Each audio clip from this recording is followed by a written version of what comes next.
আসসালামু আলাইকুম। আমাদের অনেক সময় শরীর অনেক বেশি ক্লান্ত হয় এবং অনেক বেশি শ্বাস আমাদের উঠে যায়, ফুসফুসজনিত সমস্যা হয়, লাংজনিত সমস্যা হয়, আমাদের কাশি হয় এবং ঠান্ডা পড়ে। তো এই কাশি ঠান্ডার জন্য আমাদের আকুপ্রেশার পয়েন্টটি আমরা শিখব। তো এর জন্য আমাদের একটি কার্যকরী পয়েন্ট আছে হাতে, সেই পয়েন্টটা আমরা এখন শিখব। যদি কারো এরকম হয় শরীর দুর্বল এবং অনেক শ্বাস উঠে গেছে, এর জন্য আমাদের হাতে একটি পয়েন্ট আছে, এই পয়েন্টটি আমরা জানবো। এরপরে আমাদের পিঠে আকুপ্রেশার পয়েন্ট আছে, যার অতিরিক্ত শ্বাস উঠছে, মনে হয় এখনই অক্সিজেন দিতে হবে, তা না হলে সে মারা যাবে, এরকম সিচুয়েশন হলে থেরাপি করতে হবে পিঠে। তো পিঠে থেরাপিটা এমার্জেন্সি একটু ভিন্ন নিয়মে করতে হয়, মানে এই নিয়মটা আসলে নিয়মকে ব্রেক করে করতে হয়। যদি এরকম হয় যে পেশেন্ট মারা যাবে মনে হচ্ছে, এত বেশি শ্বাস উঠছে, তাহলে পয়েন্ট আলাদা।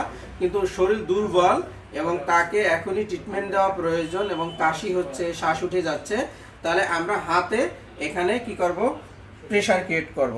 তো এই পয়েন্টটা কোন জায়গায় আছে দেখেন, এই পয়েন্টটা স্পেসিফিক এখানে আছে।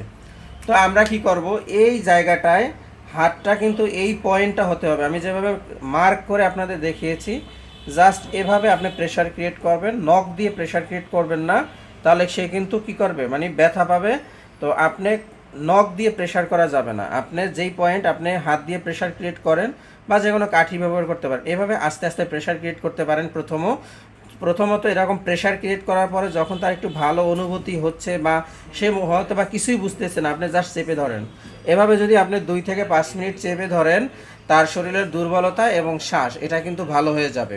তো এরপরে আসেন, যদি এরকম হয় যে এমন শ্বাস উঠছে যে আসলে তাকে মনে হয় অক্সিজেন দেওয়া লাগবে, তা নাহলে মারা যাবে, এরকম যদি হয় সিচুয়েশন, তাহলে আমরা পিঠে চাপ প্রয়োগ করব। কিন্তু পিঠে চাপ প্রয়োগ করার আগে আমাদের হাতে এখানে পয়েন্ট আছে, এই জায়গাটায় আমরা এভাবে চেপে ধরবো, জাস্ট এভাবে আমরা একেবারে র্যান্ডম 2 হাতে এভাবে চেপে ধরবো, তাহলে 5 মিনিটের ভিতরে শ্বাস কমে যাবে।